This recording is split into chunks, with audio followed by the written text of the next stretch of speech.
start the topic, I would like to say something now, whereby people move from one state to another in Nigeria, moving from Nigeria to other countries, European countries, Asian countries, wherever it may be on the surface of earth. The reason why we do this is for a better life, for our honey land, or our milky land, as my mom would say it. Now, this is a thing. Here is the thing: someone's milky land may not be your milky land. Someone's place of success may not be your place of success.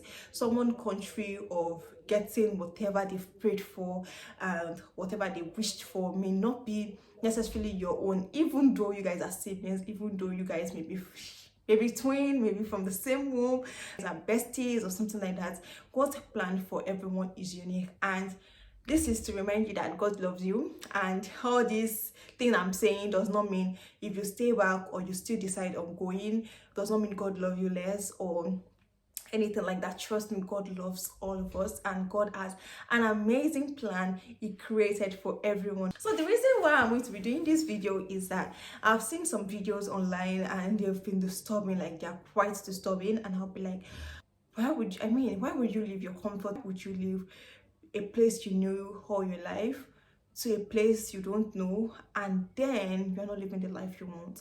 I feel like there are some factors you have to consider, which is why I'm making this video. So if this is something you're interested in, please have a seat and let's get started. Now, here's a disclaimer: I am not against traveling abroad. I love my country. I love Nigeria. I love Nigerians. I love our vibe. I love the energy we put around the world.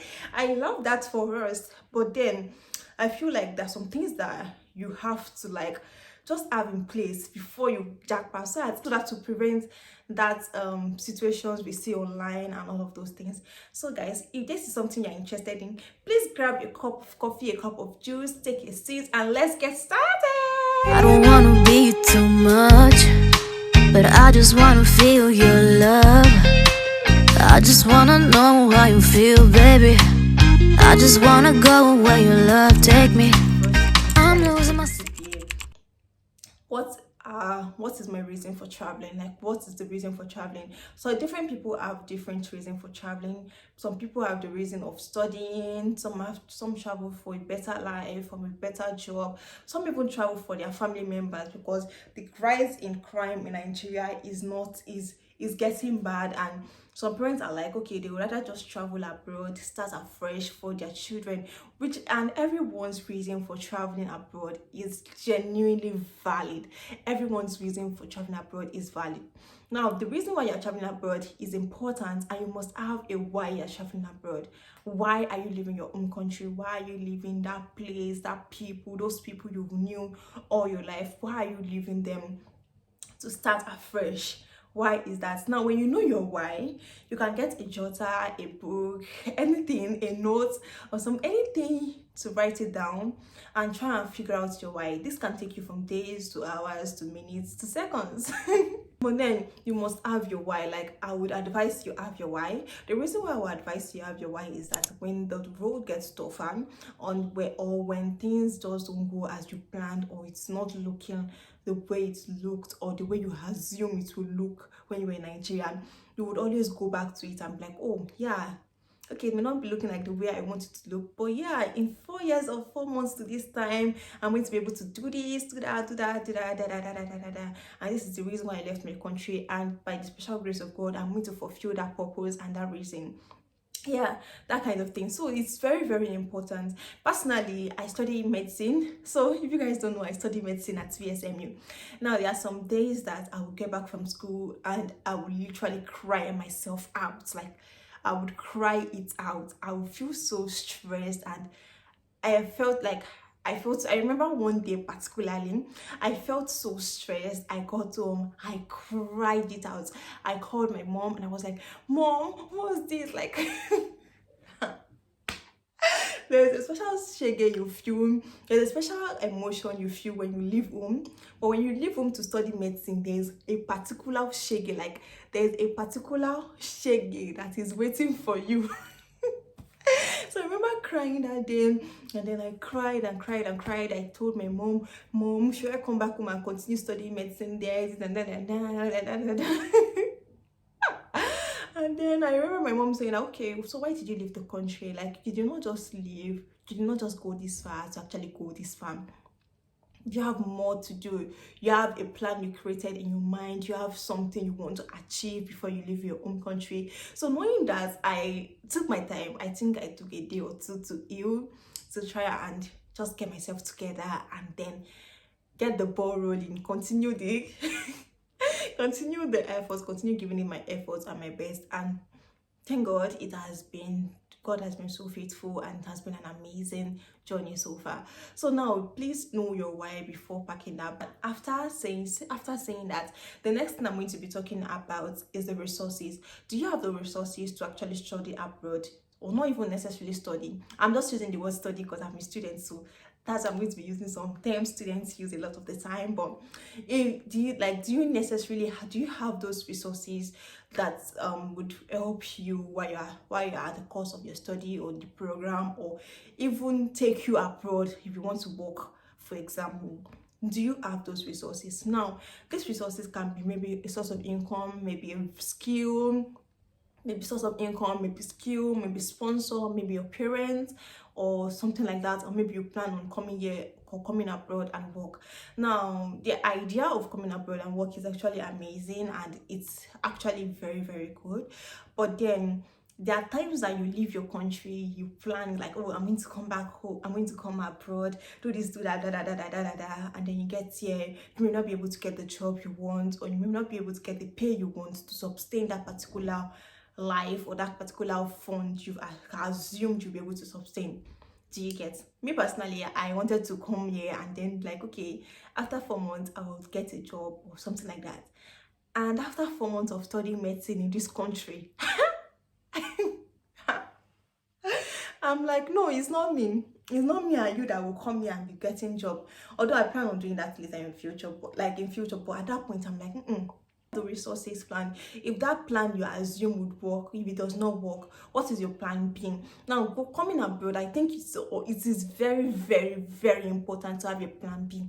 If that abroad thing does not work, what is that thing you can go back home and do, and you'll be like, oh, I still have my life going? What is that skill you have that even if getting a job does not work, you can easily just try and advertise yourself to maybe your church members, your school, your social clubs, your community, that, oh, I do this and that if you guys are interested, come in, I would do this for you, just so and so. And that way you're able to make your money, and it's like you're actually working, like it will be like you're actually working like part-time or something like that. So that is very, very, it's important to have a skill in hand, or at least a plan B, maybe a sponsor or something like that. So when you're coming and that thing does not work out, that thing you plan does not work out, you have something else to fall into, and not just fall into depression and be like, oh God, why did this happen, why did that happen, and so and so like that. Once you finally get your pays, and then you get back and balance to the system and how the system runs. Okay, so another thing I would like to make mention is that, are you actually prepared mentally to leave the country? Now, when you say, oh, jackpot, oh God, I'm just remembering me saying, oh, I want to jackpot. It was not even jackpot I was using anymore. I want to do medicine, and then you know how medicine is in Nigeria, so I'm like, I don't want to see Nigerian medical shaggy. I want to go abroad and then study medicine and do all those things. Then I remember after getting my visa, it just dawned up to me that I'm actually leaving my country. I'm actually leaving my parents. I'm actually leaving my mom and my siblings. I'm leaving my dad too. I'm leaving my friends. I'm leaving everything I once knew in my life. Like, that thing dawned up to me, and I didn't even have enough time to process it, that, okay, I'm leaving. Like, when my mom said it at first, like, when she was like, oh, my daughter is going to leave, and then, oh, she's going to leave, maybe once in a year, you come back, you do this, you do that. Like, I mean, during my holidays, I'll come back and I'll do that. And I was like, because my whole life I've never stayed this long away from my family members or my parents. Like, I'm actually members. So it just turned up to me, and I was like, do I actually want to do this? Like, I just started thinking about it again and again and again. And thank God for him coming through, because I was like, am I really doing this? Am I really doing this? Am I really doing this? Now at this point, I know that if you still like at that point, if when I was trying to get a visa, someone told me that I'm going to feel like this, I would say it's a lie, because that thing that was in my mind was just like, get that visa and go out to study medicine, get that visa and go out to study medicine. That was just what was in my mind all through the process until the day I got my visa accepted and approved that okay, I can go out of the country to study medicine in Belarus. I was like, ah, this thing is getting real. Another thing I would say is that try your possible best to know how Nigerians in that particular community or in that particular country are doing. There are some countries that are racist, and this is not just going to like, this is not to put a negative vibe on them on the this thing. Like, it's just, I just feel like it should be said that there are some countries that they are not so welcoming. No, let me use the word racist. They are not just so welcoming to Africans or to brown skin people or black skin people, that they feel like, oh, yeah, this and that and that. And this is not actually their fault. It may be that the educational system do not really expose them to the right media, or they've not traveled abroad or traveled out of that country. That is why their mindset is like that. But regardless, it's very important to put this into consideration, because there are some countries that will be like, oh, international students, not even necessarily brown skin or black skin people, they'll be like, oh, international students, you guys cannot do this, or people from this particular country, you cannot do this or that and that and that and that. So it's so important to know how Nigeria in that country you are going to go to, you plan on going to, are thriving, and how they are doing. Like, it's very, very important to know. Another factor I would say you should consider is the religion. Now, before you choose a country you want to go to start your life afresh, or to get that dream you've planned or something like that, another thing I would say you should consider is the country. Like, is the religion, how religious are they in that country? What are their morals, what are their standards, what are the values, especially if you are going for your children. Now, especially if you're going for your children, now there's this LGBTQ, something like that, this gay, lesbianism, and something like that. And I'm like, I watch a TikTok, and the woman, no, I'm not on TikTok, sorry. I watch the long story short was that they want to expose our children. I think the boy is like 10 years old. They want to expose him to this LGBTQ and the sexual stuff about it, that oh, you can, yeah, as a man you can choose to wear skirts and all of those things. And as a parent, as an immigrant that actually traveled because of their children, they are like, why would they do that? And the fear is that even if the school does not teach them, or if the school even exempts them from actually learning that particular thing, the society is still going to be there. Their friends that are exposed to that thing will still come and be like, oh, my teacher said you can wear skirts if you're a man to express yourself, you can wear a bow if you're a man to express yourself, no. And I feel like these things should be at the age of, I think, 20, like at least let them get to that age of maturity where they know the right thing and the wrong thing to do. And even if the society bring things up to them, they'll be like, oh, this and that and that and that, like, oh, this is not right. I'm judging people that are LGBTQ. No, I'm not judging them. But then exposing that particular education to children is not something that is something to actually consider, especially if you're an immigrant parent trying to go abroad for your children, for the purpose of your children. So it's so important to know all these things. And then the religion thing I'm saying, and the religion thing actually mentioned earlier, is that how religious are they in that country. Now, the country I'm actually a Muslim, and the country I am actually does not have any mosques. Like the city I am right now does not have any mosques. We have Islamic society here, but then the Islamic society is not as pronounced as it was in Nigeria. Like, it's almost like it's not even there. We only remember, I feel like they only remember us doing each time or something like that.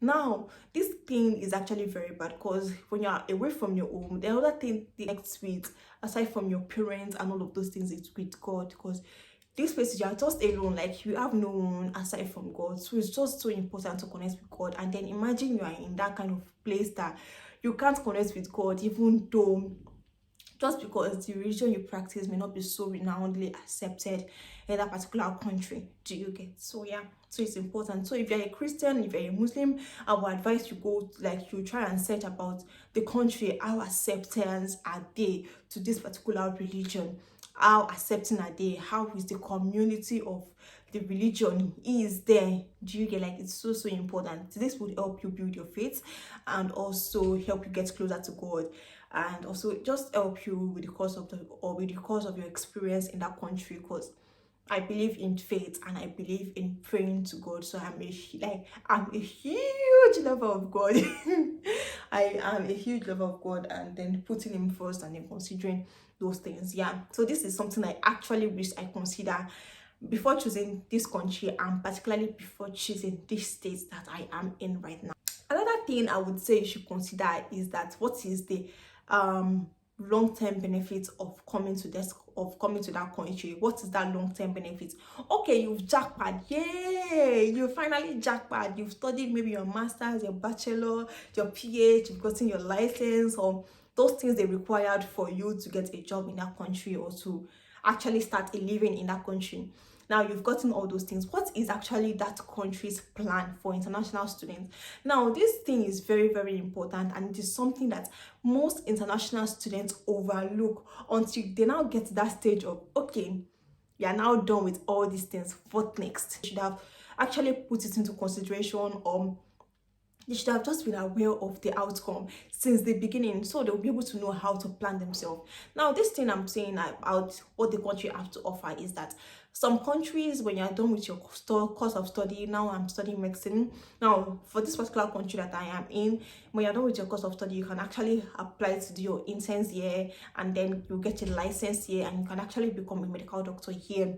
And then you can also travel out as you can also travel back home to get your license. So you'll be in Nigerian, you have your license in Nigeria, Belarus, and maybe some people do UK, some people do USA, and any other country you feel like, okay, in future you may want to go to, and you would like to do that a particular entrance exam or something. After putting this in plan, and you're now sure, okay, what is the country going to give you in the long term? Like, what is the long-term benefit of this thing?